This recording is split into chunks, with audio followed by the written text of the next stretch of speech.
যাবতীয় প্রশংসা আল্লাহ রাব্বুল আলামিনের জন্য। দরুদ ও সালাম বর্ষিত হোক আমাদের প্রিয় নবী মুহাম্মদুর রাসূলুল্লাহ সাল্লাল্লাহু আলাইহি ওয়াসাল্লামের উপর। সম্মানিত মুসল্লিবৃন্দ, আমরা আরবি রবিউল আউয়াল মাস অতিক্রম করছি। এই মাসের কোনো একদিনেই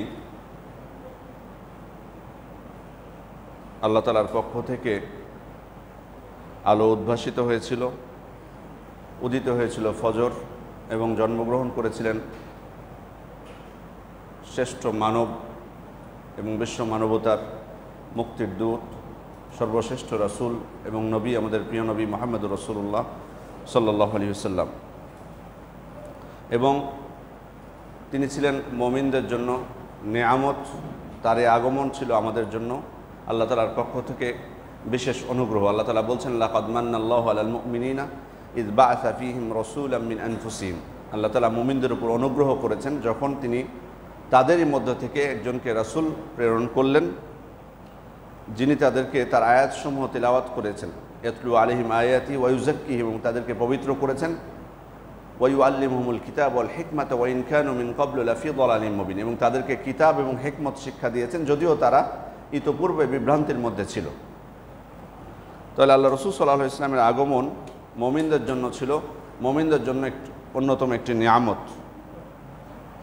জাহিলি যুগে আরবরা যখন অন্ধকারে নিমজ্জিত ছিল, মৃত প্রাণী ভক্ষণ করত, জীবন্ত কন্যাকে দাফন করত, জুলুম নির্যাতনের কোনো সীমা ছিল না, তখন আল্লাহ তাআলা সর্বোত্তম চরিত্রের অধিকারী, সর্বশ্রেষ্ঠ আমানতদার, সত্যবাদী এবং সবথেকে উদার এবং দানশীল এবং ধৈর্যশীল এবং সবথেকে ক্ষমাপরায়ণ এই শ্রেষ্ঠ মানবকে আল্লাহ তাআলা প্রেরণ করলেন। এবং তিনি শুধু দুনিয়াতেই সর্বশ্রেষ্ঠ নন, বরং কিয়ামতের দিনেও তিনি সবার থেকে উপরে থাকবেন। তিনি বলছেন, আনা সাইয়্যিদু ওয়ালাদ আদম ইয়াউমাল কিয়ামা, আমি কিয়ামতের দিন বনু আদমের সর্দার হব। ওয়া আউয়ালু মান তানশাক্কু আনহুল আরদ, এবং আমি প্রথম ব্যক্তি যার জন্য জমিনকে বিদীর্ণ করা হবে। ওয়া আউয়ালু শাফি ওয়া আউয়ালু মুশাফফা, এবং আমি প্রথম সুপারিশ করব কিয়ামতের দিন, এবং আমি প্রথম ব্যক্তি যার সুপারিশ আল্লাহ তাআলার কাছে গ্রহণযোগ্য হবে। আল্লাহ রাসূল সাল্লাল্লাহু আলাইহি ওয়াসাল্লাম আগমন করেছিলেন রবিউল আউয়াল মাসে। তিনি কোন দিন জন্মগ্রহণ করেছেন, যদিও সেটা নিয়ে ঐতিহাসিকদের মধ্যে মতভেদ আছে। কেউ 9 রবিউল আউয়াল বলেছেন, কেউ বা 12 রবিউল আউয়াল বলেছেন। ডক্টর আকরাম দিয়াল ওমারি উনি অবশ্য 12 রবিউল আউয়ালকে প্রাধান্য দিয়েছেন। আল্লামা শফিউর রহমান মুবারকফুরি উনি আর রাহিকুল মাকতুমের মধ্যে 9 রবিউল আউয়ালকে প্রাধান্য দিয়েছেন। অবস্থা যেটাই হোক না কেন, নিশ্চিতভাবে আমরা কোনো তারিখ বলতে পারবো না, তবে বেশিরভাগ মুহাক্কিকিনদের মতে 12 রবিউল আউয়ালটাই বেশি উপযুক্ত। তবে 12 রবিউল আউয়াল হলেই সেই দিনকে কি আমরা বিশেষ কোনো দিন হিসেবে গ্রহণ করতে পারবো কিনা, এটা আমাদের কোনো উৎসবের দিন কিনা, বা এটা আমাদের কোনো দুঃখের দিন কিনা, বা এই দিনকে কেন্দ্র করে কোনো ইবাদত আছে কিনা, এটা অবশ্যই প্রশ্ন থেকে যায়। প্রথম বিষয় হলো, এটি আমাদের জন্য কোনো উৎসবের দিন নয়, এটি কোনো প্রকার ঈদ নয় যেটিকে ঈদ হিসেবে আখ্যায়িত করা হচ্ছে। কারণ মুসলিমদের জীবনে আল্লাহ তাআলার পক্ষ থেকে নির্ধারিত ঈদ হচ্ছে 2টি। আনাস রাদিয়াল্লাহু আনহু বলছেন, কাদিমা রাসূলুল্লাহ সাল্লাল্লাহু আলাইহি ওয়াসাল্লাম আল মদিনা ওয়া লাহুম ইয়াওমান ইয়ালআবুনা ফীহিমা। আল্লাহ রাসূল সাল্লাল্লাহু আলাইহি ওয়াসাল্লাম যখন মদিনায় আগমন করলেন, তাদের জন্য 2টা দিন ছিল, তারা ওই 2 দিনে তারা উৎসব করত, খেলাধুলা করত। তো তিনি জিজ্ঞেস করলেন, মা হাযানিল ইয়াওমান, এই 2টি দিন কি? তো তারা বললেন, কুন্না নালআবু ফীহিমা ফিল জাহিলিয়া। আল্লাহ রাসূল, আমরা জাহিলি যুগ থেকেই এই 2 দিনে আমরা খেলাধুলা করি, একটু আনন্দ উৎসব করি। আল্লাহ রাসূল সাল্লাল্লাহু আলাইহি ওয়াসাল্লাম তখন বললেন, ইন্নাল্লাহা কাদ আবদালাকুম বিহিমা খায়রাম মিনহুমা, আল্লাহ তাআলা তোমাদেরকে এই 2 দিনের পরিবর্তে উত্তম 2টি দিন দিয়ে দিয়েছেন উৎসবের জন্য, আনন্দের জন্য। সেটি হচ্ছে ঈদুল ফিতর ওয়া ঈদুল আযহা। এই 2টি দিন যেটি রমাদানের শেষে আমরা পাই এবং জিলহজ মাসের 10 তারিখে পাই, ঈদুল আযহা। এই 2 ঈদের বাইরে মুসলিমদের জীবনে কোনো ঈদ নেই, যতই আপনি বলুন না কেন। দ্বিতীয় বিষয় হলো যে আসলে বিভিন্ন দিবস গ্রহণ করা, এটা কিন্তু আসলে মুসলিমদের কোনো রীতি নয়, এটা কিন্তু আসলে অমুসলিমদের একটা রীতি। বিভিন্ন প্রেক্ষাপটকে কেন্দ্র করে বিভিন্ন দিবস গ্রহণ করা। এই জন্য ওমর ইবনুল খাত্তাবকে যখন একজন ইহুদি বলেছিলেন আয়াতুন ফি কিতাবিকুম তাকরাউনাহা লাউ আলাইনা মা'শারাল ইয়াহুদ নাযালাত লাত্তাখাযনা যালিকাল ইয়াওমা ঈদান, তোমরা তোমাদের কোরআনে এমন একটা আয়াত তিলাওয়াত করো, ওই আয়াত যদি আমাদের ইহুদিদের উপর নাজিল হতো তো আমরা ওই দিনটাকে একটা উৎসবের দিন হিসেবে গ্রহণ করতাম। ওমর ইবনুল খাত্তাব বললেন যে সে কোনটা দিন, কোন আয়াতের কথা তুমি বলছো? তো উনি যখন বলছেন আল ইয়াউমা আকমালতু লাকুম দীনাকুম ওয়া আতমামতু আলাইকুম নি'মাতি ওয়া রাদিতু লাকুমুল ইসলাম দীনান, আজ আমি তোমাদের জন্য তোমাদের দিনকে পরিপূর্ণ করে দিলাম, এই আয়াত। উমর ইবনুল খাত্তাব বলছেন লাকাদ আরাফনা যালিকাল ইয়াউম ওয়াল মাকান আল্লাযী নাযালাত ফীহি আলা নবী সাল্লাল্লাহু আলাইহি ওয়াসাল্লাম, আমরা জানি যে আয়াতটা কোথায় নাজিল হয়েছিল। নাজিল হয়েছিল আল্লাহ রাসূল সাল্লাল্লাহু আলাইহি ওয়াসাল্লামের উপর আরাফার ময়দানে, এবং সেদিন ছিল জুমার দিন। তাহলে এখান থেকে যেটা বর্ণনা বোঝা যায় ইহুদির এই বক্তব্য থেকে, যে এটা তাদের রীতি যে কোনো একটা দিনকে উৎসব রূপে গ্রহণ করা, ঈদ রূপে গ্রহণ করা, এটা মুসলিমদের রীতি নয়। তার থেকে বড় বিষয় হলো এ কারণেই কিন্তু আপনি যখন যে কোনো একটা দিবসকে কেন্দ্র করে সেটাকে উৎসবের দিন বা বিশেষ দিন হিসেবে গ্রহণ করবেন, সেটা অমুসলিমদের সাদৃশ্য হয়ে যাবে। আর বিশেষ করে এই যে ঈদুল মিলাদ যেটা, এটা আরও সাদৃশ্য হয়, কারণ 25শে ডিসেম্বরকে যারা আনুমানিক, এটা আন্দাজের উপর ভিত্তি করে তারা কিন্তু যীশু খ্রিস্টের জন্মদিন বলে এবং সেটাকে তারা বিশেষভাবে পালন করে থাকে। তারা যেমন পালন করছে, আমরাও মুসলিমরা তখন তাদের সাদৃশ্য করে পালন করা আরম্ভ করেছি। শুধু তাই নয়, এই যে প্রত্যেক ব্যক্তির জন্মদিন পালন করার রীতিটাও কিন্তু এসছে তাদের থেকে। যে ব্যক্তির জন্মদিন যেটা প্রতি বছর পালন করা হয় আমাদের মধ্যে যেটা আছে, এটাও কিন্তু তাদের থেকে। এই রীতিগুলোর অনুসরণ যদি মুসলিম হিসেবে করি, আমরা তো এগুলোকে গুরুত্ব দেই না আসলে। কিন্তু আল্লাহ রাসূল সাল্লাল্লাহু আলাইহি ওয়াসাল্লামের ওই হাদিসটা যাতে আবার ভুলে না যায়, মান তাশাব্বাহা বিকওমিন ফাহুয়া মিনহুম, যে ব্যক্তি কোনো সম্প্রদায়ের সাদৃশ্য অবলম্বন করলো সে তাদেরই অন্তর্ভুক্ত হলো। সুতরাং সেটা আপনার ব্যক্তিগত জন্ম তারিখ হোক আর রাসূলের জন্মদিন হোক, যে জন্মদিনই হোক না কেন, সেটা ঘটা করে পালন করার কোনো অধিকার ইসলাম আমাদেরকে দেয়নি। যদি আমরা করি, এটা হবে অমুসলিমদের সাদৃশ্য, স্পষ্ট বক্তব্য। তৃতীয় বিষয় হলো এটা দিনের মধ্যে নতুন একটা সৃষ্টি। আর আল্লাহ রাসূল সাল্লাল্লাহু আলাইহি ওয়াসাল্লাম স্পষ্ট বলে গেছেন মান আমিলা আমালান লাইসা আলাইহি আমরুনা ফাহুয়া রাদ্দুন, যে ব্যক্তি এমন কাজ করলো যাতে আমার কোনো নির্দেশ নেই, সেটা পরিত্যাজ্য। তার মানে এটা দিনের মধ্যে নতুন একটা বেদাত, যেটি চালু হয়েছিল 7ম শতাব্দীতে। ইরাকের এক গভর্নর মুজাফফরউদ্দিন কুকুবুরি, তার মাধ্যমে এটা চালু হয়েছে 7ম শতাব্দী। আজকে আমরা, তার মানে আপনি কত শতাব্দী পরে চালু হয়েছে। এটি যদি কল্যাণজনক কোনো কাজ হতো, আল্লাহ রাসূল সাল্লাল্লাহু আলাইহি ওয়াসাল্লাম তিনি আগে করতেন তার জন্মদিন। আর মেনে নিলাম তিনি যদি নিজে না করে থাকেন, এটা কল্যাণকর কোনো কাজ হলে তার সাহাবায়ে কেরাম করতেন না, তারা করেননি। 7ম শতাব্দীতে এসে এটা চালু হয়েছে। সুতরাং বিবেকের দিক থেকে বিবেচনা করার দায়ভার আপনাদের উপরে আমি দিয়ে দিলাম। আপনারা বিবেচনা করবেন যে আসলে এটা আমাদের পালন করা ঠিক হবে কিনা। তারপরে এই দিনকে কেন্দ্র করে শুধু বেদাত নয়, অনেক শিরকও প্রবেশ করেছে।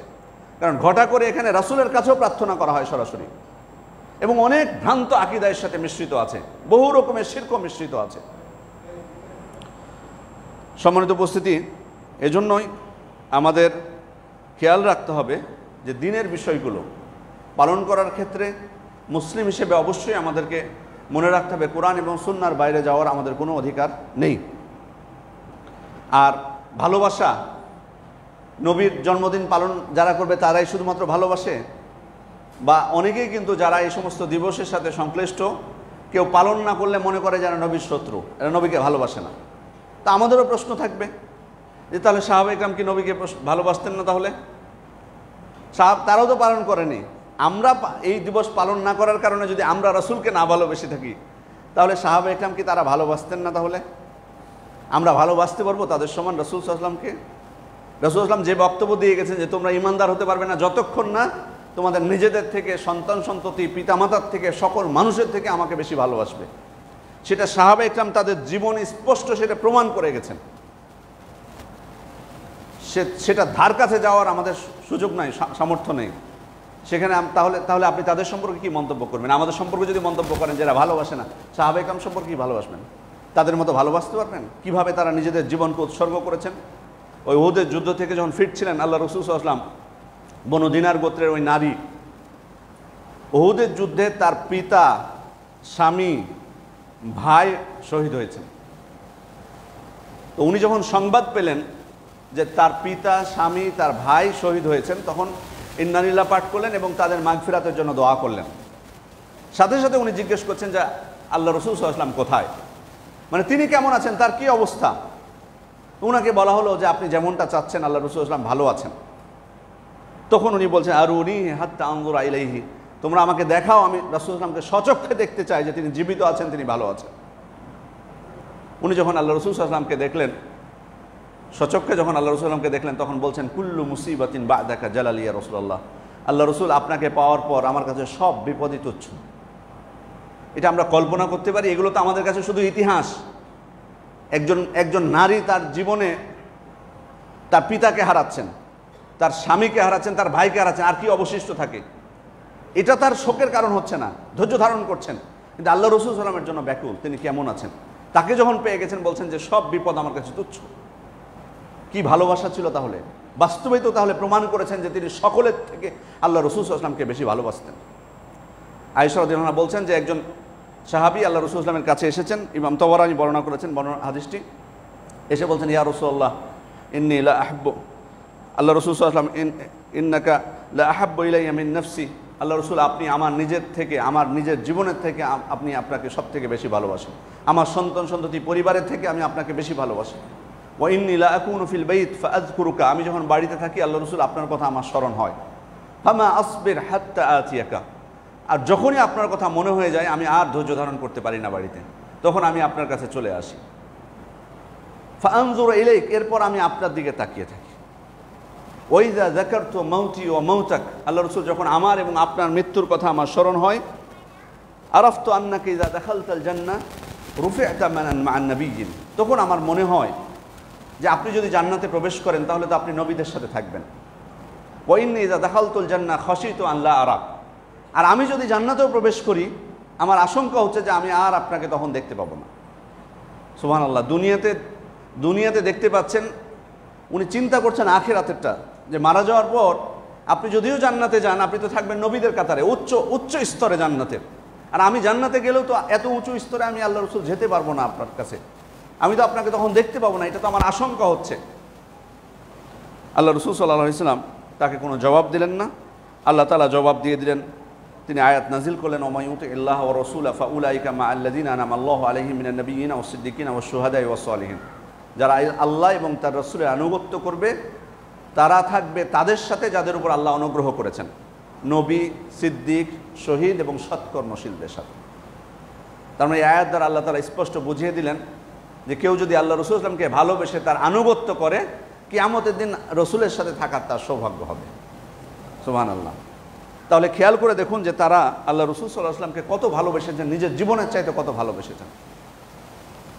এবং এই জন্যই খুবাইব রাদিয়াল্লাহু আনহুকে যখন হত্যা করা হচ্ছিল তখন কিন্তু কাফেররা তাকে প্রস্তাব দিয়েছিল যে খুবাইব, এখনও কিন্তু তোমাকে আমরা পরিপূর্ণভাবে মেরে ফেলেনি, তোমাকে প্রস্তাব দিচ্ছি, তুমি যদি রাজি থাকো তোমাকে ছেড়ে দিতে পারি একটা শর্তে, তোমার পরিবর্তে মুহাম্মদ সাল্লাল্লাহু আলাইহি ওয়াসাল্লামকে এই জায়গায় নিয়ে আসবো, তাকে আমরা হত্যা করতে চাই, তুমি রাজি আছো কিনা? তো খুবাইব রাদিয়াল্লাহু আনহু তখন উত্তরে বলেছিলেন যে তোমরা বিষয়টাকে কি এত হালকাভাবে দেখছো যে তোমরা আমাকে প্রস্তাব দিচ্ছ যে আমাকে তোমরা ছেড়ে দিবা আর আমি রাজি হয়ে যাব যে মুহাম্মদ সাল্লাল্লাহু আলাইহি ওয়াসাল্লামকে তোমরা নিয়ে এসে তাকে হত্যা করবা? বিষয়টা কি এত সহজ? আমাদের নবীর পায়ে যদি একটা কাঁটা বিদ্ধ হয় তাহলে সেটাই আমরা সহ্য করতে পারি না, সেটার ব্যথা আমরা বলতে পারি না, আর তুমি কি করে ভেবেছো যে আমি রাজি হয়ে যাব যে তোমরা আমাকে ছেড়ে দিবা আর আমাদের নবীকে তোমাদের হাতে আমি তুলে দিব? এজন্যই আবু সুফিয়ান মন্তব্য করেছিলেন, মা রাআইতু আহাদান ইউহিব্বু আহাদান কা হুব্বি আসহাবি মুহাম্মাদিন সাল্লাল্লাহু আলাইহি ওয়াসাল্লাম, মুহাম্মদ সাল্লাল্লাহু আলাইহি ওয়াসাল্লাম।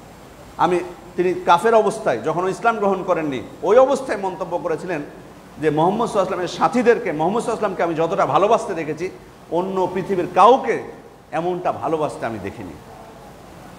শুধু বড়রা নয়, ছোটরাও দেখুন। আব্দুর রহমান বিন আউফ রাদিয়াল্লাহু আনহু তিনি বলছেন, বাইনামা আনা ওয়াকিফুন ফিস সফ ইয়াউমা বাদরিন, আমি বদরের যুদ্ধের দিন যুদ্ধের সারিতে আমি দাঁড়িয়ে আছি, তো ফানাদারতু আন ইয়ামিনি ওয়া আন শিমালি, তো আমি যুদ্ধের সারিতে দাঁড়ানো থাকা অবস্থায় আমার ডান দিকে এবং আমি বাম দিকে তাকালাম।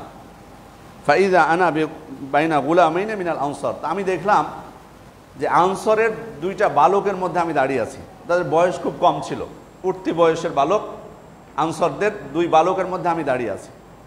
তো উনি বলছেন ফাতামান্নাইতু আন আকুনা বাইনা আদলা মিনহুমা, কিন্তু আমার আশা আকাঙ্ক্ষা ছিল যে আমি শক্তিশালী দুইজন কারো মাঝে আমি দাঁড়িয়ে থাকবো, যুদ্ধের ময়দানে তো আসলে শক্তিশালী মানুষের প্রয়োজন। আমার আশা ছিল, আকাঙ্ক্ষা ছিল যে শক্তিশালী দুইজন পুরুষের মাঝখানে আমি দাঁড়িয়ে থাকবো, কিন্তু আমি দেখি কি যে একবারে কম বয়সী দুইজন বালক আমার দুই পাশে দাঁড়িয়ে আছে। ফাগামাজানি আহাদুহুমা, তাদের একজন আমাকে খোঁচা দিয়েছে, খোঁচা দিয়ে বলছে, ইয়া আম্মি হাল তারিফু আবু জাহাল, চাচা আপনি কি আবু জাহালকে চিনেন? কি আবু জাহাল? তো উনি বলছেন, মা হাজাতুকা ইলাইহি ইবনা আখি, ভাতিজা আবু জাহালকে তোমার কি প্রয়োজন? আবু জাহালকে তো আমি চিনি, কিন্তু তোমার কি প্রয়োজন, কি করবা? তখন ওই বালক উত্তর দিচ্ছেন, সামিআতু আন্নাহু ইয়াসুব্বু রাসূলুল্লাহ সাল্লাল্লাহু আলাইহি সাল্লাম, আমি শুনেছি যে এই আবু জাহাল আল্লাহ রাসূল সাল্লাল্লাহু আলাইহি ওয়াসাল্লামকে গালি দেয়, আল্লাহ রাসূল সাল্লামের উপর সে কঠিন নির্যাতন করেছে। তারপর বলছেন, ওয়াল্লাযী নাফসি বিয়াদি, আমি আল্লাহর শপথ করে বলছি যার হাতে আমার প্রাণ, লা ইউফারিকু সাওয়াদি লাইন রাআইতুহু লা ইউফারিকু সাওয়াদি সাওয়াদাহু হাত্তা ইয়ামুতা লা আজালু মিন্না, যদি এই আবু জাহালকে আমি দেখতে পাই তাহলে আল্লাহ শপথ করে বলছি আমার দেহ থেকে তার দেহ বিচ্ছিন্ন হবে না যতক্ষণ না আমাদের দুইজনের মধ্যে একজন মারা যাবে, তারপরে আমি তাকে হত্যা করব। প্রথম জনের কথা শেষ, এবার দ্বিতীয় জন বাম পার্শ্ব থেকে উনিও খোঁচা দিয়ে বলছেন, ইয়া আম্মি হাল তারিফু আবু জাহাল, চাচা আপনি আবু জাহালকে চিনেন কিনা? একই কথোপকথন হলো দুইজনের সাথে, দুইজনই আবু জাহালকে হত্যা করতে চায়। তো আব্দুর রহমান আউফ বলছেন, আমি বলে দিলাম যে যাও, ওই যে লোকজনের মধ্যে ঘোরাফেরা করছে, ওই যে ওই ব্যক্তিটা, ওইটাই হচ্ছে আবু জাহাল। দুইজন একসাথে গেছে, একসাথে যে দুইজনই দুই দিক থেকে তরবারির আঘাত করেছে। আবু জাহালকে হত্যা করে এসে আল্লাহ রাসূল সাল্লাল্লাহু আলাইহি ওয়াসাল্লামকে এসে বলছে, দুইজনই বলছে, আল্লাহ রাসূল আমি আবু জাহালকে হত্যা করেছি। তা আল্লাহ রাসূল সাল্লাল্লাহু আলাইহি ওয়াসাল্লাম বলছেন, তোমাদের তরবারি কি শুকিয়ে গেছে দেখি? দেখলেন দুইজনের তরবারিতে রক্ত লেগে আছে। আল্লাহ রাসূল সাল্লাল্লাহু আলাইহি ওয়াসাল্লাম বলছেন, কিলাকুমা কাতালা, তোমাদের দুইজনই তাকে হত্যা করেছো। সুবহানাল্লাহ। তাহলে দেখুন ভালোবাসাটা কতটা সৃষ্টি হয়েছে তাদের মধ্যে। তারা শুধুমাত্র শুনেছে যে আবু জাহাল আল্লাহ রাসূল সাল্লাল্লাহু আলাইহি ওয়াসাল্লামকে কষ্ট দেয়, আল্লাহ রাসূল সাল্লাল্লাহু আলাইহি ওয়াসাল্লামকে গালি দেয়। তাহলে এটা ছিল সাহাবা ইকরামের ভালোবাসা। সম্মানিত উপস্থিতি, এই জন্য ভালোবাসার আলামত হতে হবে তার আনুগত্য, তার নির্দেশনা মেনে চলা। যিনি স্পষ্টই বলে দিয়েছেন যে তার নির্দেশ ছাড়া অন্য কিছু মানা যাবে না, তাহলে সেটা আমরা করি কিভাবে? তাহলে এটা তো তার প্রতি ভালোবাসা হলো না। আসলে বেদাত জিনিসটা এমন একটা বিষয় যে এটাকে মানুষ ভালো কাজ মনে করে, বা আমরাও কিন্তু হয়তো পাপের মধ্যে যদি আমরা সিরিয়াল করতে চাই তাহলে কিন্তু হয়তো বেদাতটাকে খুব বেশি আগে আমরা নিয়ে আসবো না। কিন্তু এটা এমন একটা পাপ যে মানুষ এটাকে খুবই তুচ্ছ মনে করে, কিন্তু গভীরভাবে যদি আমরা একটু চিন্তা করি এই পাপটা কিন্তু খুবই ভয়ানক একটা পাপ, মারাত্মক জঘন্য একটা পাপ হচ্ছে বেদাত। কারণ হচ্ছে দেখুন, মূলত একজন ব্যক্তি বেদাত যখন করে শুধুমাত্র তার শাস্তি, যেটা আমরা পাঠ করি হাদিস যে কুল্লু বিদাতিন দলালা কুল্লু দলালাতিন ফিন্নার, শুধুমাত্র এটাই নয়, বরং একজন ব্যক্তি যখন বেদাত করে সে মূলত ওই সময় আল্লাহ তাআলার উপর মিথ্যারোপ করে। বেদাত করার মাধ্যমে আল্লাহ তাআলার উপর মিথ্যারোপ করে, কারণ এই দিন এসেছে আল্লাহ তাআলার পক্ষ থেকে। আপনি যখন এমন একটা কাজ করবেন দিনের নামে যেটা আল্লাহ তাআলার পক্ষ থেকে আসেননি, কিন্তু আপনি দিনের নামে করতেছেন, তার মানে আপনি ওই কাজ দ্বারা বুঝাচ্ছেন যে এইটা এসেছে আল্লাহ তাআলার পক্ষ থেকে, কিন্তু এটা আল্লাহ তাআলার পক্ষ থেকে আসেনি। তার মানে এটা স্পষ্টভাবে আল্লাহ তাআলার প্রতি মিথ্যারোপ করা হলো, আর এটা জঘন্য পাপ আল্লাহ তাআলার প্রতি মিথ্যারোপ করা।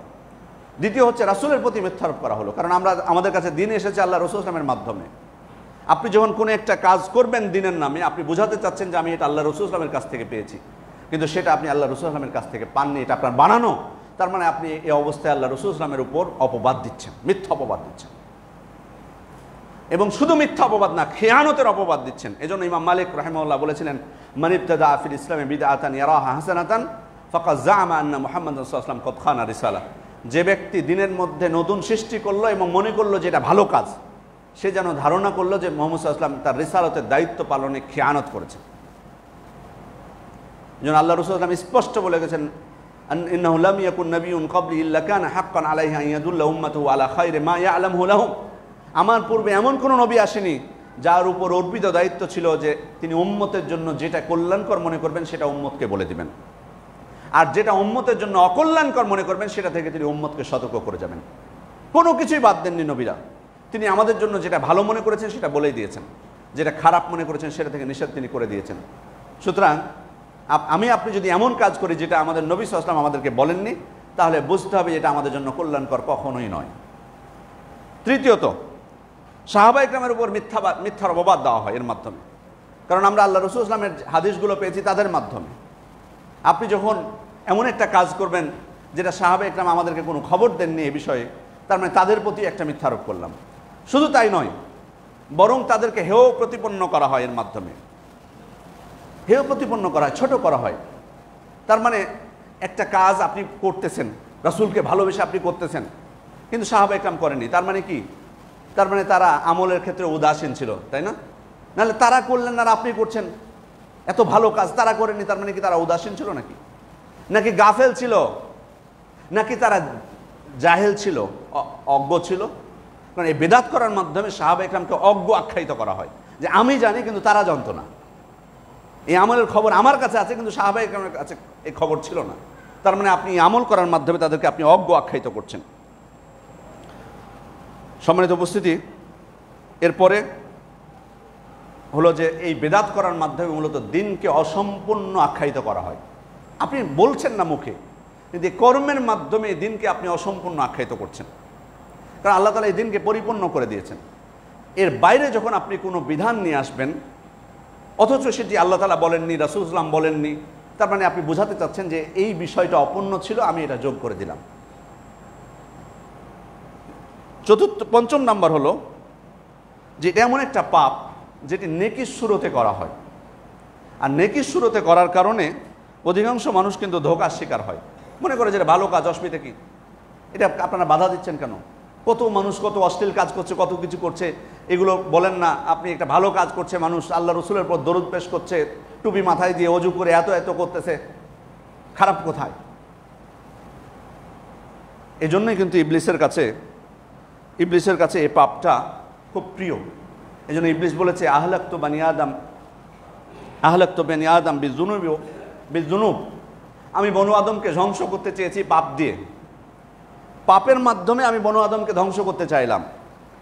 ওয়া আহলাকুনি বিল ইস্তিগফার ওয়া লা ইলাহা ইল্লাল্লাহ, কিন্তু বনু আদম উল্টো করলো কি? আমি চাইলাম বনু আদমকে ধ্বংস করতে পাপ দিয়ে, কিন্তু সে উল্টো আমাকে ধ্বংস করলো ইস্তিগফার দিয়ে এবং লা ইলাহা ইল্লাল্লাহর মাধ্যমে। ফাইযা রাআইতু যালিক বাসাসতু ফীহিমুল আহওয়া, আমি যখন দেখলাম যে এটা বিপদ, ওকে পাপ দিয়ে আমি ধ্বংস করতে চাচ্ছি, উল্টো ও ইস্তিগফার এবং লা ইলাহা ইল্লাল্লাহ দিয়ে আমাকে ধ্বংস করতে চাচ্ছে, তখন আমি তার এমন একটা প্রবৃত্তি তার মধ্যে দিয়ে দিলাম, ফাহুম ইউযনিবুন ওয়া লা ইয়াতুবুন, সে পাপ করবে কিন্তু তওবা করবে না, ইস্তিগফার করবে না। লিআন্নাহুম ইয়াহসাবুনা আন্নাহুম ইউহসিনুনা সুনআ, কারণ তারা ধারণা করবে যে তারা ভালো কাজই করতেছে, এজন্য তারা তওবা করতে চাইবে না। আর বাস্তবে তো বেদাত থেকে মানুষ অন্য পাপ থেকে, পাপের স্বীকারোক্তি যতটুকু দেয়, পাপ থেকে সহজে তওবা করতে চায়, বেদাত থেকে তওবা করতে চায় না। সম্মানিত উপস্থিতি, আর এই বেদাত এতটা জঘন্য যে এই বেদাতটা কিন্তু হচ্ছে আমাদের মধ্যে ইখতিলাফ, তাফাররুকে, বিভক্তির অন্যতম একটা কারণ। কারণ আল্লাহ তাআলা বলছেন ওয়া আন্না হাযা সিরাতি মুস্তাকিমান ফাত্তাবিউহু, এটা আমার সরল পথ, তোমরা এই পথের অনুসরণ করো। ওয়ালা তাত্তাবিউস সুবুল, তোমরা বিভিন্ন পথের অনুসরণ করো না। ফাতাফাররাকা বিকুম আন সাবিলি, তাহলে তার পথ থেকে তোমরা বিচ্যুত হয়ে যাবে। তাহলে আল্লাহ তাআলার সরল সঠিক পথ এই ইসলামের পথ, আল্লাহ তাআলা বলছেন যে এটাই আমার পথ, এই পথ তোমরা ধরে রাখো, বিভিন্ন পথের অনুসরণ করো না। বিভিন্ন পথ বলতে তিনি কি বুঝিয়েছেন? ইমাম মুজাহিদ রাহিমাহুল্লাহ বলছেন বিভিন্ন পথ বলতে আল্লাহ এখানে বেদাতকে বোঝানো হয়েছে। তার মানে আমরা যদি ঐক্যবদ্ধ হতে চাই তাহলে তার সিরাতে মুস্তাকিমের উপরে আমাদেরকে ঐক্যবদ্ধ হতে হবে, এর বাইরে কোনো সুযোগ নেই। তাহলে কীভাবে আপনি ঐক্যবদ্ধ হবেন যদি সিরাতে মুস্তাকিমে না আসেন? কিন্তু যদি আপনি বেদাত করে ফেলেন তার মানে বুঝতে হবে যে আপনি সিরাতে মুস্তাকিম থেকে বিচ্যুত হয়েছেন, তখন কিন্তু আর ঐক্যবদ্ধ হওয়ার কোনো সুযোগ থাকে না। সম্মানিত উপস্থিতি, বেদাত এমন একটা জঘন্য বিষয় যেটাকে বৈধ করার জন্য, হালাল করার জন্য অনেক মিথ্যার আশ্রয় নিতে হয়, অনেক মিথ্যার আশ্রয় নিতে হয়েছে। পৃথিবীতে যত বড় বড় বেদাত আছে, এই বেদাতের অনুসারীরা তারা এই বেদাতগুলোকে প্রতিষ্ঠা করার জন্য রাসূলের নামে বহু হাদিস বানিয়েছে, মিথ্যা হাদিস বানিয়ে এগুলোকে বৈধতা দেওয়ার চেষ্টা করেছে। এই যে এই ঈদে মিলাদুন্নবী সম্পর্কে আপনি অনেক হাদিস পেয়ে যাবেন, অথচ আল্লাহ রাসূল সাল্লাল্লাহু আলাইহি ওয়াসাল্লাম নিজেও পালন করেননি, সাহাবায়ে কেরাম পালন করেনি, যেমনটা বলেছে 7ম শতাব্দীতে এসে এটা শুরু হয়েছে। তার মানে এটাকে বৈধ করার জন্য বহু মিথ্যার আশ্রয়ও নেওয়া হয়। সেজন্য এই বেদাতটাকে হালকাভাবে সহজভাবে নেওয়ার আমাদের কোনো সুযোগ নেই। সম্মানিত উপস্থিতি, যে কথা আমি আপনাদেরকে বলছিলাম, আল্লাহ রসুল সাল্লাল্লাহু আলাইহি ওয়াসাল্লামকে আল্লাহ তাআলা প্রেরণ করলেন, যেটি ছিল মুমিনদের জন্য অন্যতম একটি নিয়ামত আল্লাহ তাআলার পক্ষ থেকে। আল্লাহ রসুল সাল্লাল্লাহু আলাইহি ওয়াসাল্লাম শুধুমাত্র মুমিনদের জন্য নিয়ামত নয়, বরং তিনি বিশ্ববাসীর জন্য রহমত স্বরূপ প্রেরিত হয়েছিলেন। আল্লাহ তাআলা বলছেন, ওমা আরসালনাকা ইল্লা রাহমাতাল লিল আলামিন, আমি আপনাকে প্রেরণ করেছি বিশ্ববাসীর জন্য রহমত স্বরূপ। হাদিসের মধ্যে আল্লাহ রাসূল সাল্লাল্লাহু আলাইহি ওয়াসাল্লাম বলছেন, ইন্নামা আনা রাহমাতুন মুহদা, আমি হচ্ছে আল্লাহ তাআলার পক্ষ থেকে প্রেরিত রহমত, দয়া এবং উপহার। অন্য হাদিসে আল্লাহ রাসূল সাল্লাল্লাহু আলাইহি ওয়াসাল্লাম বলছেন, ইন্নামা বুইসতু রাহমা, আমি রহমত স্বরূপ প্রেরিত হয়েছি। আল্লাহ রাসূল সাল্লাল্লাহু আলাইহি ওয়াসাল্লাম, তার মানে বোঝা যাচ্ছে তিনি সমগ্র বিশ্ববাসীর জন্য রহমত স্বরূপ প্রেরিত হয়েছিলেন। বিশেষভাবে এ উম্মতের জন্য তিনি রহমত। আল্লাহ রাসূল সাল্লাল্লাহু আলাইহি ওয়াসাল্লাম আব্দুল্লাহ ইবনে আমর ইবনে আস রাদিয়াল্লাহু আনহু বলছেন যে একদিন একটি আয়াত তিলাওয়াত করলেন, ইন তুআযযিবহুম ফাইন্নাহুম ইবাদুক, হে আল্লাহ, আপনি যদি তাদেরকে শাস্তি দেন তারা কিন্তু আপনার বান্দা।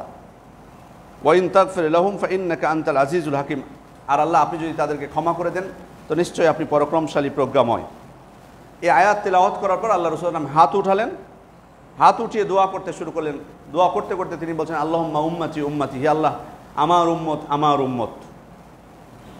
তিনি যখন কাঁদতে কাঁদতে আল্লাহ তাআলার কাছে আমার উম্মত বলে দোয়া করছেন, তখন আল্লাহ তাআলা জিবরিল আলাইহিস সালামকে পাঠালেন। পাঠিয়ে বলছেন, তুমি যাও মুহাম্মদের কাছে এবং তাকে জিজ্ঞেস করো মা ইউবকিহি, কেন তিনি কান্না করছেন। আল্লাহ তাআলা কিন্তু জানেন সেটার কারণ, কিন্তু তিনি জিবরিল আলাইহিস সালামকে পাঠাচ্ছেন, বলছেন যে জিজ্ঞেস করো মুহাম্মদ সাল্লাল্লাহু আলাইহি ওয়াসাল্লামকে মা ইউবকিহি, কেন মুহাম্মদ সাল্লাল্লাহু আলাইহি ওয়াসাল্লাম কান্না করছেন। জিবরিল আলাইহিস সালাম আসলেন, আল্লাহ রাসূল সাল্লাল্লাহু আলাইহি ওয়াসাল্লামকে জিজ্ঞেস করলেন, উত্তর পেলেন। এরপর আল্লাহ তাআলাকে যে তিনি অবহিত করলেন, তখন আল্লাহ তাআলা আবার পুনরায় জিবরিল আলাইহিস সালামকে বলছেন, ইযহাব ইলা মুহাম্মদ, তুমি আবার মুহাম্মদের কাছে যাও, ফাআখবিরহু আও ফাকুল, এরপর তাকে বলে দাও, ইন্না সানুরদিকা ফি উম্মতিকা ওয়ালা নাসুক, আমি তোমাকে তোমার উম্মতের ব্যাপারে সন্তুষ্ট করে দিব, তোমাকে নিরাশ করব না। অর্থাৎ তুমি তোমার উম্মতের জন্য যেটা তুমি চেয়েছো সেটা তুমি পাবা, তুমি নিরাশ হওয়ার তোমার কোনো কিছু নেই। তাহলে দেখুন আল্লাহ রাসূল সাল্লাল্লাহু আলাইহি ওয়াসাল্লাম উম্মতের জন্য কত ভাবতেন, কত কান্না করতেন, কত মায়া ছিল তার এই উম্মতের জন্য। ওয়ালা সাউফা ইউতিকা রাব্বুকা ফাতারদা, অন্য আয়াতে আল্লাহ তাআলা বলছেন, অচিরেই আল্লাহ তাআলা আপনাকে দান করবেন, অতএব আপনি সন্তুষ্ট হয়ে যাবেন। আল্লাহ রাসূল সাল্লাল্লাহু আলাইহি ওয়াসাল্লাম একদিন সাহাবায়ে কেরামকে বলছেন, ওয়াদিদতু আন্নী লাকিতু ইখওয়ানি, আমার খুব ইচ্ছা হচ্ছে যে আমার ভাইদের সাথে আমি সাক্ষাৎ করব। তো সাহাবায়ে কেরাম আল্লাহ রাসূল সাল্লাল্লাহু আলাইহি ওয়াসাল্লামকে বলছেন, আওয়ালাইসা নাহনু ইখওয়ানু, আল্লাহ রাসূল আমরা কি আপনার ভাই না? আপনি কোন ভাইদের সাথে আপনি সাক্ষাৎ করতে চাচ্ছেন? তো আল্লাহ রাসূল সাল্লাল্লাহু আলাইহি ওয়াসাল্লাম তখন বলছেন, আনতুম আসহাবি, তোমরা হচ্ছে আমার সাথী, আমার সাহাবী। ওয়া ইখওয়ানি আল্লাযিনা আমানু বি ওয়া লাম ইয়ারাউনি, আমার ভাই হচ্ছে তারা যারা আমার প্রতি ঈমান আনবে কিন্তু আমাকে দেখতে পাবে না, অথবা আমার প্রতি ঈমান এনেছে কিন্তু আমাকে দেখতে পাচ্ছে না, তারা হচ্ছে আমার ভাই। তার মানে বোঝা যাচ্ছে আল্লাহ রাসূল সাল্লাল্লাহু আলাইহি ওয়াসাল্লাম আমাদের সাথে সাক্ষাৎ করার জন্য আশা পোষণ করেছিলেন। আল্লাহ রাসূল সাল্লাল্লাহু আলাইহি ওয়াসাল্লাম একদিন বানু মুয়াবিয়া মসজিদের নিকট দিয়ে অতিক্রম করছিলেন। মসজিদটি বর্তমানে মদিনাতে আছে, যেটি মসজিদে ইজাবা নামে পরিচিত। সেই মসজিদের নিকট দিয়ে তিনি অতিক্রম করছিলেন। অতিক্রম করার সময় তিনি মসজিদে 2 রাকাত নফল সালাত পড়লেন, তারপর আল্লাহ তাআলার কাছে দোয়া করলেন। তারপর সাহাবায়ে কেরামের কাছে তিনি ফিরে আসলেন। সাহাবায়ে কেরামকে এসে তিনি বললেন, সাআলতু রব্বি সালাসান, আমি আল্লাহ তাআলার কাছে 3টা জিনিস চেয়েছিলাম। ফাআতানি সিনতাইনি মিনহা ওয়া মানাআনি ওয়াহিদা, আল্লাহ তাআলা আমাকে 3টার মধ্যে 2টা জিনিস দিয়েছেন, বা 2টা দোয়া কবুল করেছেন, কিন্তু একটি দোয়া কবুল করেননি। সাআলতু আল্লাহি লিকা উম্মতি বিল গরাক, আমি আল্লাহ তাআলার কাছে চেয়েছিলাম আল্লাহ তাআলা যাতে এই উম্মতকে পানিতে ডুবিয়ে সমূলে ধ্বংস করে না দেন। ফাআতানিহা, আল্লাহ তাআলা আমার এই দোয়া কবুল করেছেন। ওয়া সাআলতু আল্লাহি লিকা উম্মতি বিসানা, আমি আল্লাহ তাআলার কাছে দোয়া করেছিলাম তিনি যাতে আমার এই উম্মতকে দুর্ভিক্ষের মাধ্যমে সমূলে ধ্বংস করে না দেন। ফাআতানিহা, আল্লাহ তাআলা আমার এই দোয়াটিও শুনেছেন, কবুল করেছেন। ওয়া সাআলতু আল্লা ইয়াজআলা বা'সাহুম বাইনাহুম ফামানাআনিহা, আমি আল্লাহ তাআলার কাছে তৃতীয় আরেকটি দোয়া করেছিলাম, আল্লাহ যাতে আমার এই উম্মতের মধ্যে বিভক্তি না দেন, তাদের মধ্যে যাতে বিভক্তি না থাকে, তাদের মধ্যে দ্বন্দ্ব না থাকে, ফাসাদ না থাকে। ফামানাআনিহা, আল্লাহ তাআলা আমার এই দোয়াটি শুনেননি, আল্লাহ তাআলা আমার এই দোয়াটি কবুল করেননি। তাহলে এখান থেকে বোঝা যাচ্ছে যে আল্লাহ রাসূল সাল্লাল্লাহু আলাইহি ওয়াসাল্লাম উম্মতকে নিয়ে কত ভাবতেন, উম্মতের জন্য দোয়া করেছেন আল্লাহ যাতে তাদেরকে ধ্বংস করে না দেন। যে দোয়াটি কবুল হয়নি সেটি হচ্ছে আল্লাহ তাআলা যাতে আমার উম্মতের মধ্যে দ্বন্দ্ব না দেন। এটা আমাদের জন্য পরীক্ষা আল্লাহ তাআলার পক্ষ থেকে, যে আমরা কতটুকু দ্বন্দ্ব থেকে নিজেদেরকে হেফাজত করতে পারছি। কতটুকু এই বিভক্তি থেকে নিজেদেরকে রক্ষা করতে পারছি, এটা আল্লাহ তাআলার পক্ষ থেকে পরীক্ষা। শয়তান চাইবে আমাদের মধ্যে বিভক্তি সৃষ্টি করতে। আমরা বিভক্ত হতে হতে এত বিভক্ত হয়েছি যে এমন কোনো জায়গা নেই সেখানে বিভক্তি নেই। এটা স্পষ্ট আমরা চোখের সামনে দেখতে পাচ্ছি। কোনো জায়গায় দুইজন মানুষ একসাথে থাকতে পারছে না, প্রত্যেকটা ক্ষেত্রে। সম্মানিত উপস্থিতি, আল্লাহ রাসূল সাল্লাল্লাহু আলাইহি ওয়াসাল্লাম তিনি আল্লাহ তাআলার কাছে চেয়েছিলেন যাতে আমাদের মধ্যে দ্বন্দ্ব না হয়, কারণ এই দ্বন্দ্ব এটা শয়তানের পক্ষ থেকে বিভক্তি আমাদের জীবনের জন্য অস্বস্তিকর।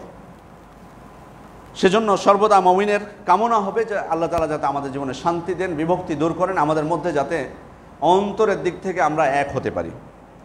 সম্মানিত উপস্থিতি, এরপরে আল্লাহ রাসূল সাল্লাল্লাহু আলাইহি ওয়াসাল্লাম শুধু তিনি দুনিয়ার মুক্তির জন্য, উম্মতের মুক্তির জন্য ভেবেছেন সেটা কিন্তু নয়, বরং এই উম্মত যাতে আখিরাতেও মুক্তি পায় সেজন্য সে কামনা তিনি করেছেন। তিনি বলছেন, লিকুল্লি নাবিয়্যিন দাওয়াতুন মুস্তাজাবা।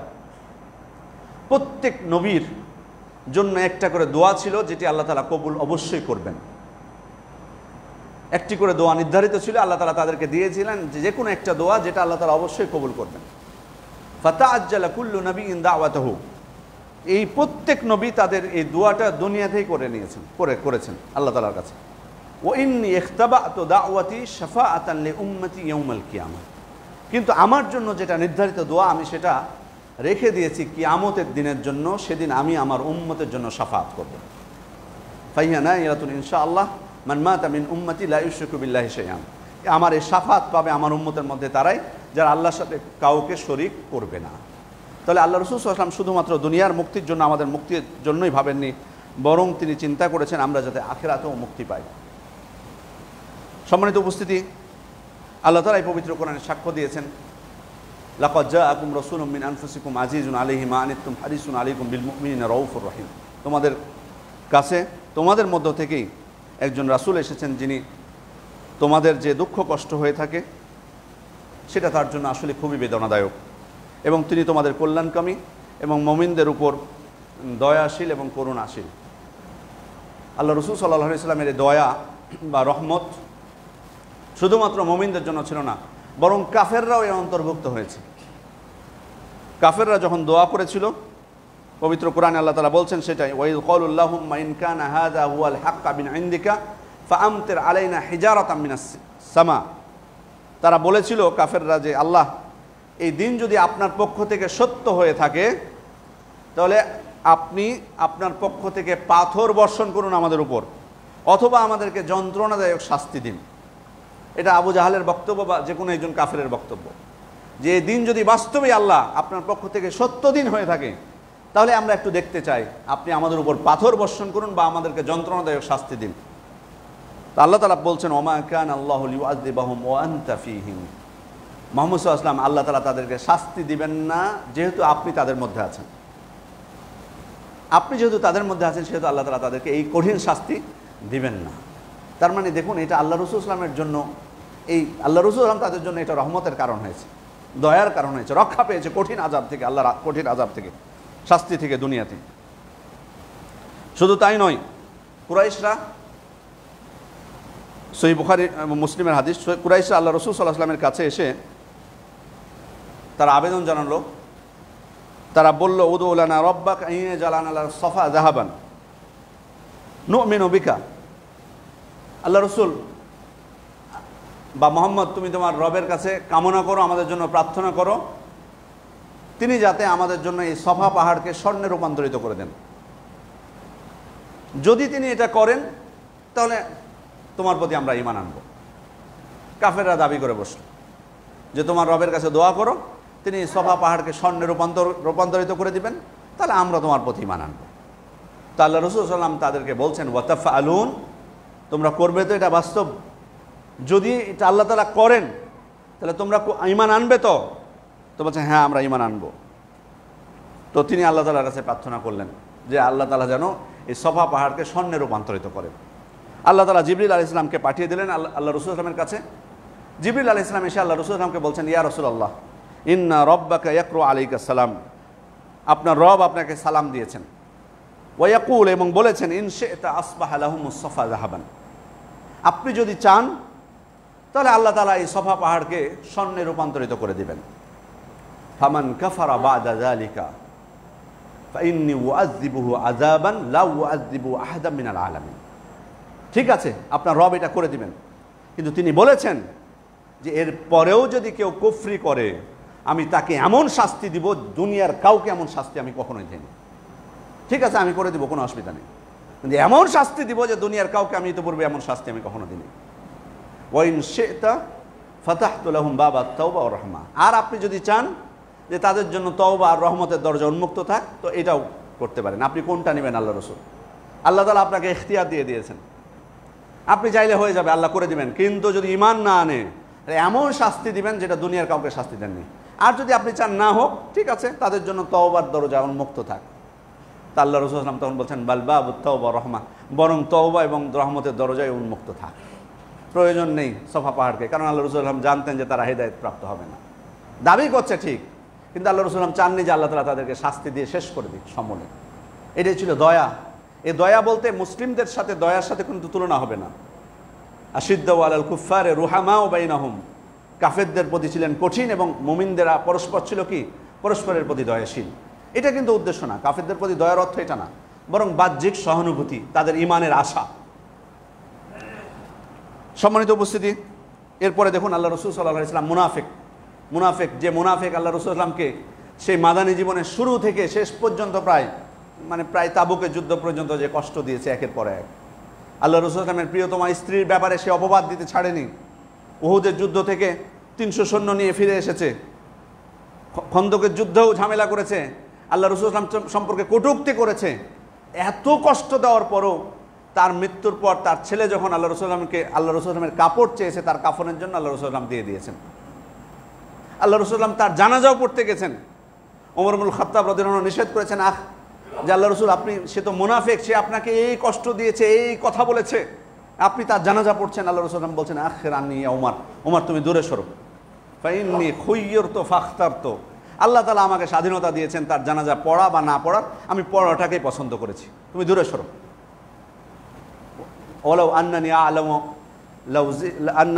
আন্নানি আ'লামু ইন জিদতু আলা 70 ইউগফার লাহু লাজিদতু আলাইহা। শুধু তাই নয়, আল্লাহ তাআলা তো কোরআনে বলেছেন যে 70 বার তার জন্য ক্ষমা প্রার্থনা করলেও আল্লাহ ক্ষমা করবেন না।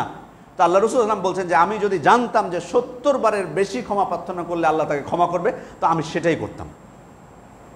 এত মুনাফিক, বড় মুনাফিক, মুনাফিকদের লিডার ছিল।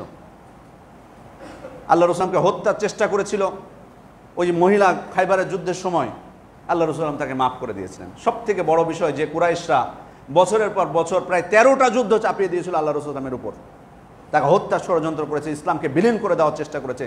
সেই কাফেরদেরকে তিনি কিভাবে মক্কা বিজয়ের দিন ক্ষমা করে দিলেন? বললেন, স্পষ্ট বললেন, আল ইয়াউম ইয়াউমুল মারহাম, আজকে দয়ার দিন, মানে তোমরা মুক্ত, আজকে তোমরা মুক্ত, তোমাদের উপর আমি কোনো প্রতিশোধ নিব না। তাহলে আল্লাহ রাসূল সাল্লাল্লাহু আলাইহি ওয়াসাল্লামের দয়া থেকে কাফেররাও কিন্তু বঞ্চিত হয়নি, তার দয়ার অন্তর্ভুক্ত হয়েছিল। সম্মানিত উপস্থিতি, আল্লাহ রাসূল সাল্লাল্লাহু আলাইহি ওয়াসাল্লামের এই দয়ার অন্তর্ভুক্ত হয়েছিল। এক ইহুদি গোলাম ছিল আল্লাহ রাসূল সাল্লাল্লাহু আলাইহি ওয়াসাল্লামের। তো আল্লাহ রাসূল সাল্লাল্লাহু আলাইহি ওয়াসাল্লামের সে খেদমত করত, হঠাৎ অসুস্থ হয়ে গেল। আল্লাহ রাসূল সাল্লাল্লাহু আলাইহি ওয়াসাল্লাম তাকে দেখতে গেলেন মৃত্যুর পূর্ব মুহূর্তে। তো আল্লাহ রাসূল সাল্লাল্লাহু আলাইহি ওয়াসাল্লাম তাকে বলছেন যে তুমি ইসলাম গ্রহণ করো, ইসলাম কবুল করো। তো ওই বালক ছিল তো ছোট্ট, তখন তার পিতার দিকে তাকাচ্ছে, তার ইহুদি পিতার দিকে তাকাচ্ছে, মানে তার পিতা কি বলছে। তো তার পিতা তখন বলছে আতে আবুল কাসেম। তো আবুল কাসেম মানে মুহাম্মদ সাল্লাল্লাহু আলাইহি ওয়াসাল্লাম যেটা বলছে সেটা তুমি মেনে নাও, সেটা তুমি গ্রহণ করো। তো সাথে সাথে ছেলে তখন ইসলাম গ্রহণ করেছে। আল্লাহ রাসূল সাল্লাল্লাহু আলাইহি ওয়াসাল্লাম তখন সেখান থেকে বের হয়ে এসে বলছেন আলহামদুলিল্লাহিল্লাযী আনকাযাহু মিনান নার, সে আল্লাহর প্রশংসা যিনি তাকে জাহান্নামের আগুন থেকে রক্ষা করলেন, মানে মৃত্যুর আগে ইসলাম গ্রহণ করলেন। কত দয়া ছিল আল্লাহ রাসূল সাল্লাল্লাহু আলাইহি ওয়াসাল্লামের। ইহুদি ছিল, তো প্রয়োজন ছিল আল্লাহ রাসূল সাল্লাল্লাহু আলাইহি ওয়াসাল্লামের তার কাছে যাওয়ার, কিন্তু তিনি চেয়েছেন যাতে মৃত্যুর আগে ইসলাম গ্রহণ করে, কবুল করে এবং জাহান্নাম থেকে রক্ষা পায়। তার মানে আল্লাহ রাসূল সাল্লাল্লাহু আলাইহি ওয়াসাল্লামের এই দয়া থেকে কাফেররাও বঞ্চিত হয়নি। সম্মানিত উপস্থিতি, তার দয়ার অন্তর্ভুক্ত হয়েছিল ছোট বাচ্চারাও। আল্লাহ রাসূল সাল্লাল্লাহু আলাইহি ওয়াসাল্লাম যখন একদিন হাসান হুসাইনকে চুমা দিলেন, তো সেখানে ছিল আকরা ইবনে হাবিস, সেখানে বসেছিলেন। তো উনি আশ্চর্য হয়ে বলছেন ইন্নালি আশরাতা মিনাল আবনা মা ক্বাব্বালতু মিনহুম আহাদান, আল্লাহ রাসূল, আমার 10টা সন্তান আছে, তো আমি কোনোদিন তাদেরকে চুম্বন করিনি, কোনোদিন তাদেরকে আদর করে চুমা দিইনি। তা আল্লাহ রাসূল সাল্লাল্লাহু আলাইহি ওয়াসাল্লাম তখন বলছেন মান লা ইয়ারহাম লা ইউরহাম, যে দয়া করে না আল্লাহ তার উপর দয়া করেন না। তার মানে বাচ্চাদের প্রতি আল্লাহ রাসূল সাল্লাল্লাহু আলাইহি ওয়াসাল্লাম কত দয়াশীল ছিলেন। তিনি সালাতে দাঁড়িয়েছেন, তিনি বলছেন সহিহ মুসলিমের হাদিস, ইন্নী লা আকুমুস সালাহ ওয়া উরিদু আন উতাউবিলা ফিহা, আমি সালাতে দাঁড়াই এই নিয়তে যে আমি সালাত আজকে দীর্ঘ করব। ফাআসমাউ বুকা আস-সাবি, তারপর আমি সালাতে বাচ্চাদের কান্নার শব্দ শুনতে পাই। ফাআতাজাওয়াজু ফি সালাতি কারাহিয়াতা আন আশুক্কা আলা উম্মিহা, এরপর আমি আমার সালাতকে সংক্ষিপ্ত করে ফেলি, কারণ তার মার জন্য এটা কষ্টকর হয়ে যাবে। বাচ্চা কান্না করছে এটা শুনে আল্লাহ রাসূল সাল্লাল্লাহু আলাইহি ওয়াসাল্লাম সালাতকে সংক্ষিপ্ত করে দিতেন। তার মানে তিনি কত দয়াশীল ছিলেন বাচ্চাদের প্রতি, পরিবারের প্রতি দয়াশীল ছিলেন আমাদের নবী সাল্লাল্লাহু আলাইহি ওয়াসাল্লাম।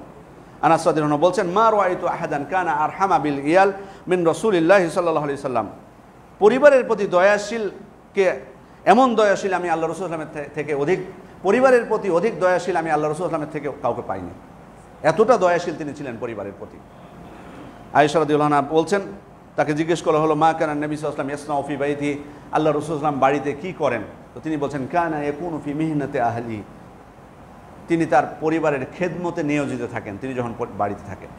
ফাইদা হাদারাতিস সালাহ খারাজা ইলাস সালাহ, সালাতের সময় যখন হয় তখন তিনি সালাতের জন্য বেরিয়ে যান। তার মানে পরিবারের প্রতি ছিলেন দয়াশীল, তার খাদেমের প্রতি ছিলেন দয়াশীল, খাদেমদের প্রতি। আনাস রাদিয়াল্লাহু আনহু বলছেন, খাদামতু রাসূলুল্লাহ সাল্লাল্লাহু আলাইহি ওয়াসাল্লাম 10 সিনিন, আমি আল্লাহ রাসূল সাল্লাল্লাহু আলাইহি ওয়াসাল্লামের 10 বছর খেদমত করেছি। ওয়াল্লাহি মা ক্বালা লি উফফান ক্বাত, তিনি আমাকে কখনো বিরক্তিসূচক কোনো কথা বলেননি। ওয়ালা ক্বালা লি লিমা ফাআলতা কাযা হাল্লা ফাআলতা কাযা, এই কথাও তিনি বলেননি যে আনাস কেন তুমি এই কাজ করেছো, এটা যদি তুমি করতে এটা কেন করলা না তুমি, এমন কথাও তিনি আমাকে বলেননি। এবং স্পষ্ট শ্রমিকদের, কাজের লোকদের হক তিনি আদায় করতে বলেছেন, তাদের উপর অতিরিক্ত বোঝা চাপিয়ে দিতে নিষেধ করেছেন। যদি তুমি কষ্টকর কোনো কাজ চাপিয়েও দাও তুমি তাদেরকে সহযোগিতা করো, তিনি এটিও বলেছেন। তার মানে খাদেমদের প্রতি, কাজের লোকদের প্রতি কত দয়াশীল ছিলেন আল্লাহ রাসূল সাল্লাল্লাহু আলাইহি ওয়াসাল্লাম। এই শরীরের প্রতি দয়াশীল ছিলেন তিনি।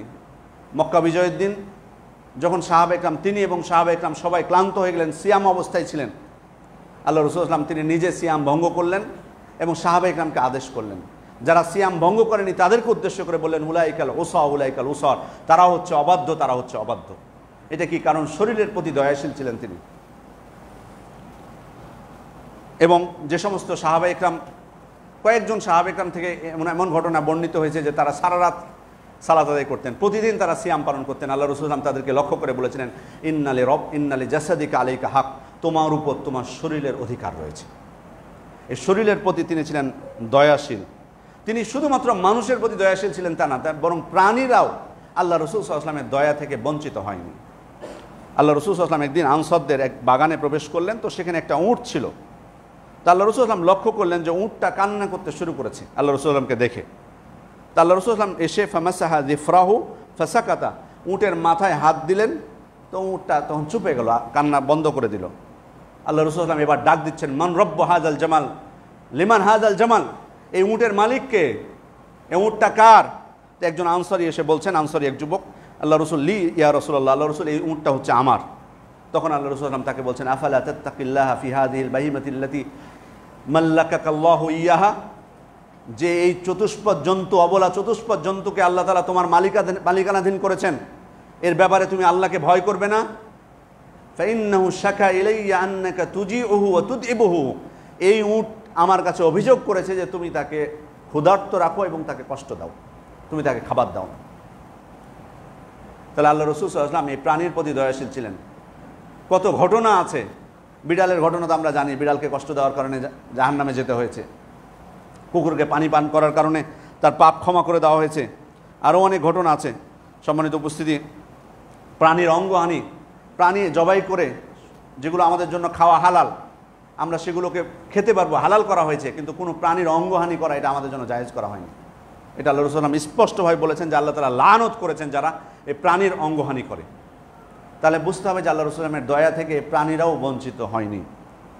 শুধু তাই নয়, বরং জড় পদার্থ, এই জড় পদার্থ আল্লাহ রাসূল সাল্লাল্লাহু আলাইহি ওয়াসাল্লামের দয়া থেকে, আল্লাহ রাসূল সাল্লাল্লাহু আলাইহি ওয়াসাল্লামের রহমত থেকে তারাও বঞ্চিত হয়নি।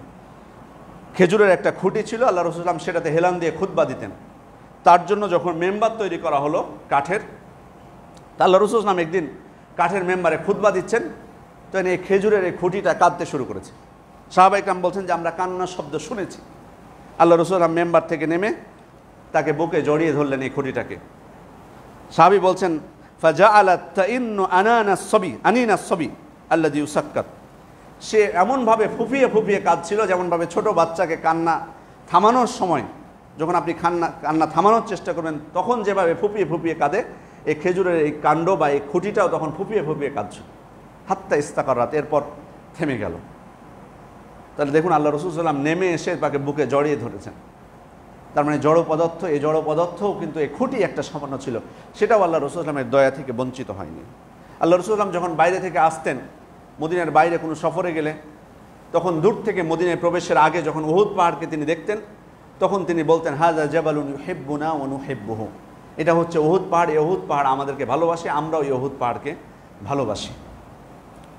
সম্মানিত উপস্থিতি, তার মানে বোঝা যাচ্ছে যে জড় পদার্থ, এই জড় পদার্থ আল্লাহ রাসূল সাল্লাল্লাহু আলাইহি ওয়াসাল্লামের দয়া থেকে বঞ্চিত হয়নি। দয়ার নবী, রহমতের এই নবী আল্লাহ রাসূল সাল্লাল্লাহু আলাইহি ওয়াসাল্লাম, তিনি আমরা জানি যে কত সংগ্রাম করেছেন তার জীবনে। মাক্কী জীবনে 13টি বছর কুরাইশদের নির্যাতন সহ্য করেছেন, তারপর মদিনায় হিজরত করেছেন।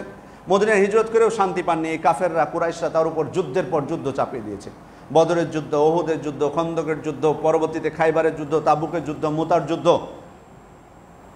এরপরে সর্বশেষ নবম হিজরিতে আল্লাহ রাসূল সাল্লাল্লাহু আলাইহি ওয়াসাল্লামের উপর বা মুসলিমদের উপর হজ ফরজ হলো। নবম হিজরিতে আল্লাহ রাসূল সাল্লাল্লাহু আলাইহি ওয়াসাল্লাম হজ করেননি। দশম হিজরিতে আল্লাহ রাসূল সাল্লাল্লাহু আলাইহি ওয়াসাল্লাম হজ করার জন্য বের হলেন, মুসলিমদেরকে তিনি আদেশ করলেন।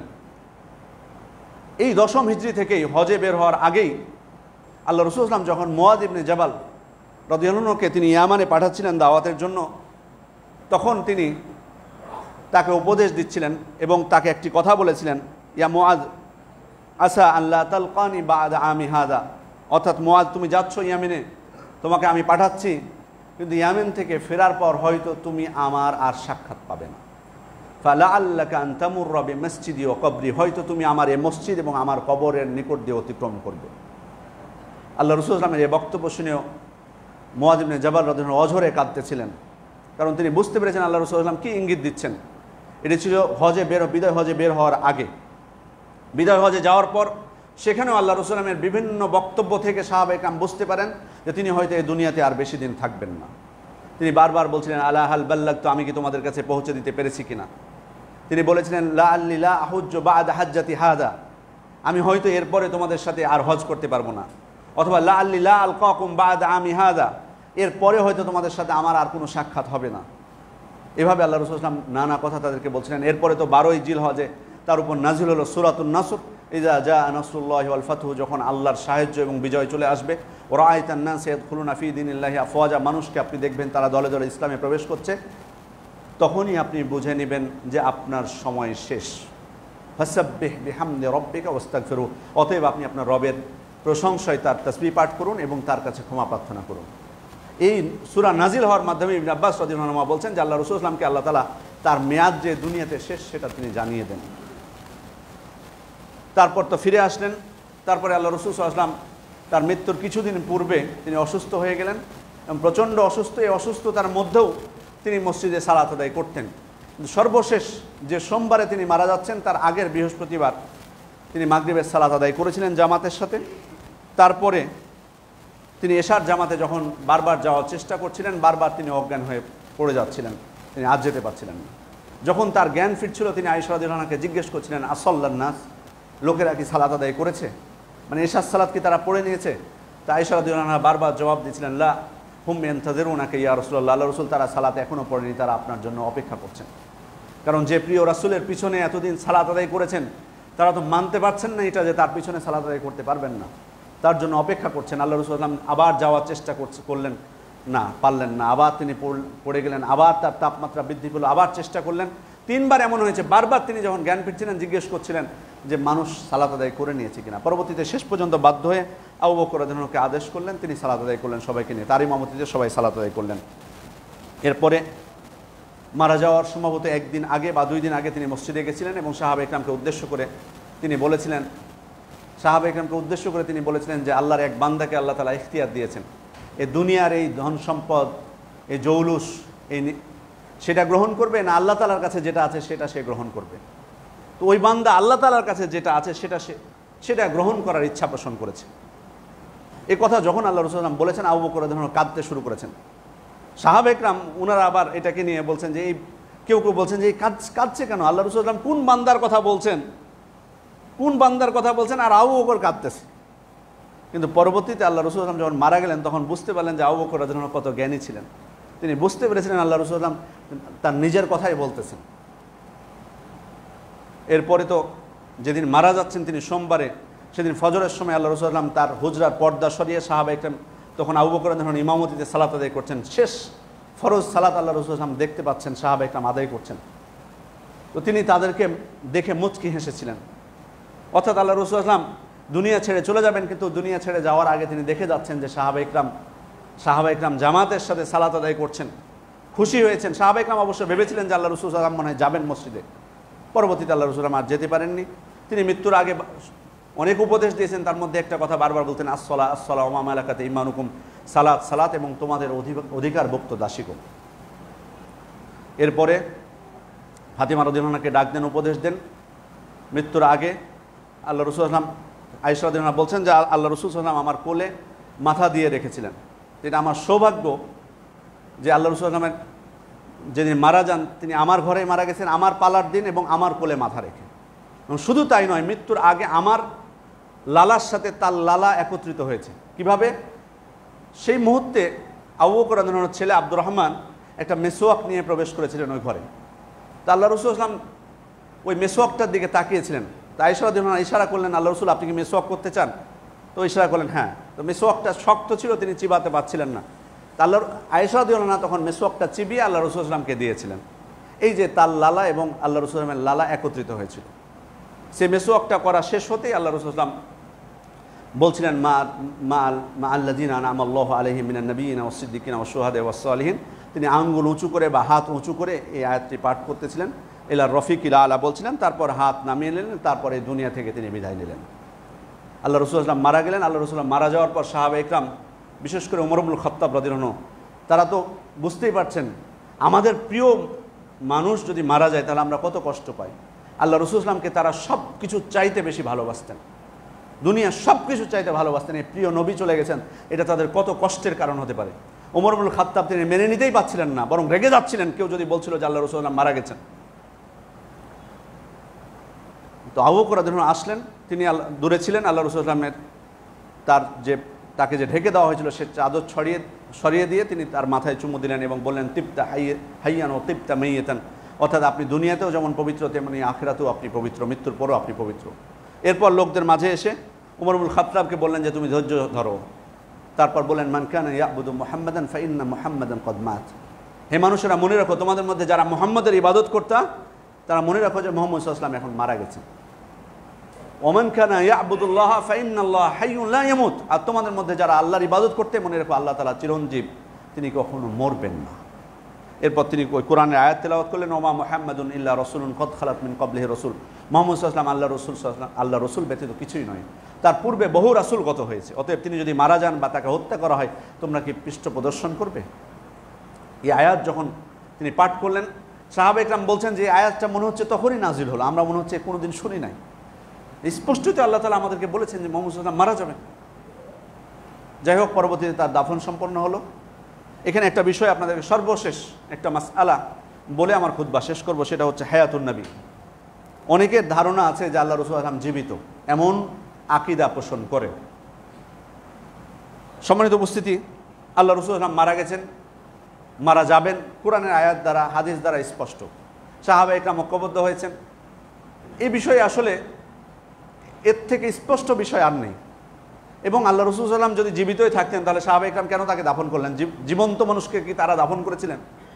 তিনি যদি মারা না যাবেন তাহলে ফাতেমা রাদিয়াল্লাহু আনহা তার মৃত্যুর পর তার মিরাস উত্তরাধিকার সম্পত্তি কেন দাবি করেছিলেন?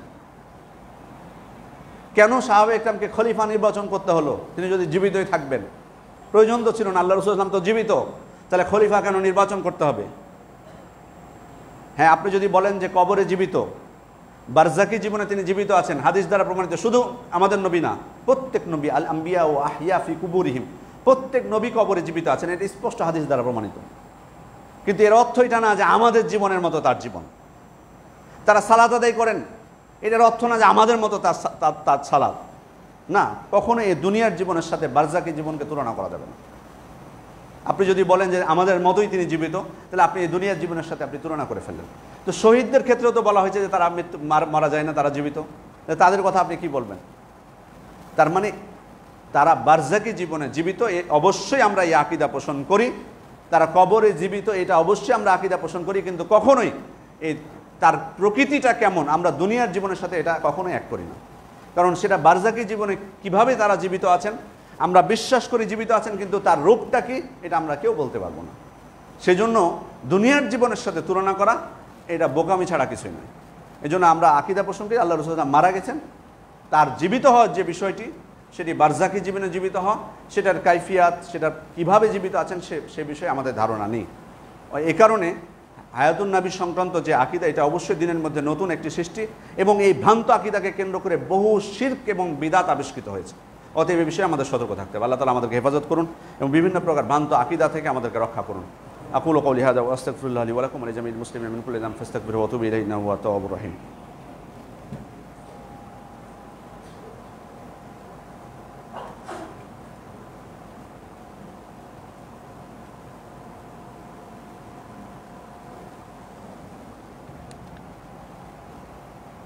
إن الحمد لله نحمده ونستعينه ونستغفره ونعوذ بالله من شرور أنفسنا ومن سيئات أعمالنا من يهده الله فلا مضل له ومن يضلل فلا هادي له وأشهد أن لا إله إلا الله وحده لا شريك له وأشهد أن محمدا عبده ورسوله أما بعد।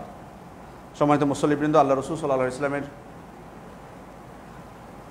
জীবনী থেকে আমি অনুরোধ করব যে শুধুমাত্র এই মাসে নয়, বরং সর্বাবস্থায়, যেহেতু আমরা আল্লাহ রাসূল সাল্লামকে তিনি আমাদের জন্য আদর্শ, এ ব্যাপারে আমাদের কোনো দ্বিমত নেই।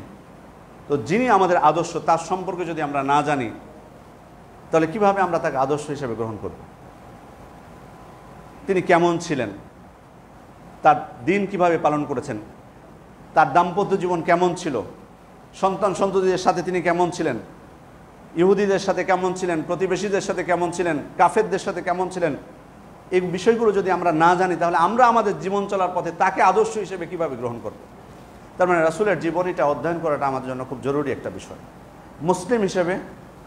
কারণ এবং আমরা জানি যে আল্লাহ রাসূল সাল্লাল্লাহু আলাইহি ওয়াসাল্লামের জীবনী কিন্তু কোরআনের ব্যাখ্যা। কারণ তার স্ত্রীরাই বলেছেন কানা খুলুকুহু আল কোরআন, আল্লাহ রাসূল সাল্লাল্লাহু আলাইহি ওয়াসাল্লামের চরিত্র ছিল কোরআনটাই আল্লাহ রাসূল সাল্লাল্লাহু আলাইহি ওয়াসাল্লামের চরিত্র। তার মানে কোরআন বুঝতে হলে আল্লাহ রাসূল সাল্লাল্লাহু আলাইহি ওয়াসাল্লামের জীবনীটা প্র্যাকটিক্যাল আমাদের জন্য ব্যাখ্যা। তাহলে মুসলিম হিসেবে তার জীবনী জানার অত্যন্ত জরুরি, এটার বিকল্প কিছু নেই। আমরা প্রত্যেকে চেষ্টা করব তার জীবনীটা আমরা জানার জন্য, তিনি কি করেছেন, কিভাবে ছিলেন, কেমন আচরণ করেছেন, সব কিছু বিস্তারিতভাবে জানার চেষ্টা করব। এটা হলো প্রথম বিষয়। এবং তার সুন্নাত প্রত্যেকটা বিষয়ে মুসলিম হিসেবে আমার আগ্রহ থাকবে প্রত্যেকটা আমল করতে, যে তিনি কি আমল করেছেন, তার আদর্শটা কি। ঘুমাতে যাব, রাসূল সাল্লাল্লাহু আলাইহি ওয়াসাল্লামের আদর্শ কী ছিল ঘুমের ক্ষেত্রে।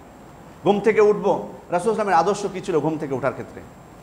আমি খাওয়া দাওয়া করতে যাব, রাসূল সাল্লাল্লাহু আলাইহি ওয়াসাল্লামের আদর্শ কী ছিল খাওয়া দাওয়ার ক্ষেত্রে, সেটা আমি জানার চেষ্টা করব। প্রত্যেকটা বিষয়ে প্রতিটি ক্ষেত্রে রাসূল সাল্লাল্লাহু আলাইহি ওয়াসাল্লামের অনুসরণ করার চেষ্টা করব। দ্বিতীয় আরেকটি বিষয় আপনাদের দৃষ্টি আকর্ষণ করছি, সেটি হচ্ছে এই কমপ্লেক্সের সার্বিক উন্নয়নের জন্য আপনারা আপনাদের সাধ্যমতো দান করবেন। বিশেষ করে প্রতি মাসে যে খরচ হয় এখানে, সেটা আপনাদের স্বাভাবিকভাবে যে দানটা আপনারা করেন সেটা দিয়ে সে ঘাটতি কিন্তু পূর্ণ হয় না, অনেক ঘাটতি থেকে যায়। আর বিশেষ করে এসি জুমার দিন শুধুমাত্র সম্ভবত চালানো হয়, 5 ওয়াক্ত সালাতে চালানো যায় না। তো আমি অনুরোধ করব আপনাদের সবাইকে যে এটা আপনাদের সবার প্রতিষ্ঠান, আল্লাহর ঘর, এটা আমাদের সবার। এই জন্য এটাকে ব্যক্তিগত প্রতিষ্ঠান মনে করে আমি আমার নিজের বাড়ি বা আমার সম্পদের যেভাবে আমি উন্নয়ন করতে চাই, এই প্রতিষ্ঠানটা আমাদের। এখানে আমরা সালাত আদায় করতে আসছি, প্রত্যেকের দায়িত্ব আছে এই প্রতিষ্ঠানের প্রতি। আপনারা আপনাদের প্রত্যেকের নিজ দায়িত্ব থেকে এই প্রতিষ্ঠানের জন্য আপনারা উদারতা দেখাবেন, আন্তরিকতা দেখাবেন। এবং সারা বছর, শুধুমাত্র রমাদান মাসে না, আমরা রমাদান মাসে আসলে শুধুমাত্র দান করি না, রমাদান ছাড়াও প্রত্যেক সপ্তাহে, প্রত্যেক মাসে আপনি যখনই আসবেন এই প্রতিষ্ঠানে, প্রত্যেক জুমাতে এসে আপনার সাধ্য অনুযায়ী এই প্রতিষ্ঠানের জন্য। আর এখানে কিন্তু আপনারা শুধু মসজিদ না, এখানে কিন্তু মাদ্রাসা আছে, ছাত্ররা কিন্তু এখানে পড়াশোনা করছে। শুধু যে এখানে 5 ওয়াক্ত সালাত হয় সেটা না, ছাত্ররা এখানে পড়াশোনা করে, এখানে থাকে, এখানে তারা দ্বীনি ইলম অর্জন করছে। আমরা নিজেরা হয়তো বা অনেকে আমরা ইলম অর্জন করতে পারিনি, কিন্তু যারা করছে তাদেরকে আমাদেরকে কিন্তু উৎসাহ দিতে হবে। কারণ এই ইলম অর্জন করা এটা কিন্তু ফরজে কিফায়া, কাউকে না কাউকে অর্জন করতেই হবে। নিজের ব্যক্তিগত জীবনের জন্য যেটা জরুরি সেটা তো প্রত্যেককে করতে হবে, কিন্তু আলেম ওলামা না থাকলে সমাজ চলবে কিভাবে? তো সেক্ষেত্রে তো আমাদের প্রত্যেকে তো দায়িত্ব আছে। এই জন্য আমি অনুরোধ করব আপনারা আপনাদের সর্বাত্মক সহযোগিতা এই প্রতিষ্ঠানের জন্য করবেন। আল্লাহ তাআলা আপনাদেরকে তৌফিক দান করুন। ইন্নাল্লাহা ওয়া মালাইকাতুহু ইউসাল্লুনা আলান নবী ইয়া আইয়ুহাল্লাযীনা আমানু